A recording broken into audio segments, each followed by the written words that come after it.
এই কয়েনটা দিয়ে এই গল্পটা শুরু করা যাক। হুট করে আপনাদের এই কয়েনটা কেন দেখাচ্ছি, কিংবা চেন্নাইয়ের উত্তাপে দাঁড়িয়ে এমন একটা কয়েনের গল্প বা কেন করছি, তার সবচেয়ে বড় কারণ হচ্ছে আজকে এই মাদ্রাস, তখনকার চেন্নাইয়ের নাম ছিল মাদ্রাস, মাদ্রাসের দারুণ বল করা বাপু নাটকান্নির গল্পটাই জানাবো চেন্নাই থেকে। বাপু নাটকান্নি কে? এই নামটা কি আপনি আগে কখনো শুনেছেন কিংবা জানেন এমন একটা কয়েনের গল্প? বাপু নাটকান্নি হচ্ছে ক্রিকেট ইতিহাসের সবচেয়ে কৃপণতম বোলারদের একজন, যিনি টানা 21টা ওভার মেডেন ওভার করেছেন। বলের হিসেবে ছিল 130-এরও বেশি, মানে টানা 21 ওভারে একটা রানও দেননি তিনি। এমনই এক বোলার ছিল বাপু নাটকান্নি।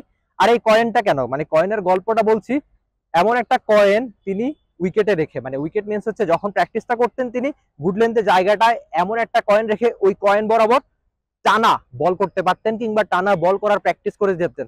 ঠিক তো, আজকে এমন গল্প আমরা প্রায়শই দেখি, প্র্যাকটিসে কেউ নানান ধরনের জিনিস রেখে প্র্যাকটিস করে থাকে, কিন্তু 1960 বা তখনকার সময়ে একটা কয়েন রেখে গুড লেন্থে টানা বল করার প্র্যাকটিস করে যাওয়া, সেটা বোধ করি কেবলমাত্র বাপু নাটকান্নি বলেই হয়তো সম্ভব, যিনি সময়ের চেয়ে খানিক এগিয়ে ছিলেন। টানা 21 মেডেন ওভারের গল্প বলছিলাম, যেটা আবার তিনি করেছেন এই মাদ্রাসে। সঠিক প্যাড আর সঠিক তথ্য দিয়ে কেশু সামলে নিব এক হয়ে। Monalisa sanitary napkin. মানে মাদ্রাস বলছি, এখনকার নাম তো চেন্নাই, তখনকার নাম ছিল মাদ্রাসে। ইংল্যান্ডের সঙ্গে খুব সম্ভবত 1964 সালে তিনি টানা 21 ওভার মেডেন ওভার করেছেন ইংল্যান্ডের সঙ্গে। এমন একটা কীর্তি করেছেন, যদিও এই লোকটা পৃথিবীতে নেই, কিন্তু তার গল্প, তার রেকর্ডগুলো এখনো রয়ে যাবে, তার গল্পগুলো এখনো জানবে অনেকেই। এই মাদ্রাসে তিনি রেকর্ড করেছিলেন, টানা অনেক ওভার বল করতে পারতেন, যেহেতু স্পিনার ছিলেন। 30 ওভারের মতো বল করে তিনি প্রায়শই রান দিতেন 24-23, এমন অনেক বোলিং ফিগার রয়েছে। 32 ওভার বল করেছেন, রান দিয়েছেন মাত্র ওভারের চেয়ে অনেকখানি কম। টানা মেডেন ওভার করে যাওয়ার একটা গুণ ছিল এই বাপু নাটকান্নির মধ্যে, সেটাই বোধ করি তার সবচেয়ে বড় ক্রেডিট ছিল। ক্রিকেট ইতিহাসের সবচেয়ে কৃপণ বোলারদের একজন। তার প্রথম শ্রেণীর ক্রিকেটে, যেখানে প্রায় 1.64 ছিল তার ইকোনমি, মানে একটা ওভারে তিনি 2-এরও অনেক কম রান দিতেন, টেস্ট ক্রিকেটেও তাই। তার নামের সঙ্গে প্রথম শ্রেণীর ক্রিকেটে বরাবর 500 উইকেট। তবে তার বোলিং অ্যাকশনটা কি একটু অদ্ভুত। আপনি এখন যে ছবিটা দেখছেন, খানিক সাকিব আল হাসান টাইপ ছিল যখন তিনি বোলিং অ্যাকশনটা করতেন। তবে তিনি আদতে বেঁচে থাকবেন তার সব ক্রিকেটীয় কীর্তির জন্য, ক্রিকেটীয় সব রেকর্ডের জন্য।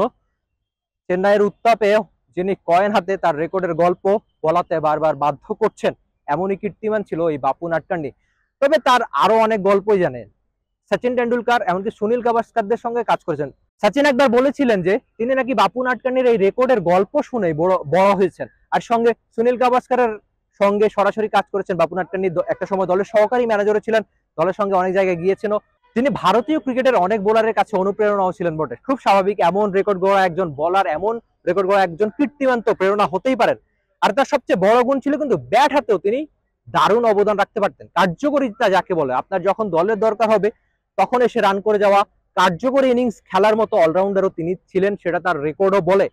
তবে তিনি বেঁচে থাকবেন কিপটেমির জন্য, সেটা অন্য কিছুতে না, কিপটেমির বোলিং এর জন্য, দারুণ সব রেকর্ডের জন্য। বিশেষ করে 21 ওভার টানা বল করার রেকর্ড কি আর কেউ কখনো ভাঙতে পারবে, সেটা অবশ্যই আপনি জানিয়ে দিবেন স্পোর্টসের কমেন্ট সেকশনে। আপাতত বিদায় নিচ্ছি, তবে এমন সব ক্রিকেটীয় গল্প কিংবা ক্রিকেটীয় আলোচনায় অবশ্যই আপনার সঙ্গে আবার দেখা হয়ে যাবে।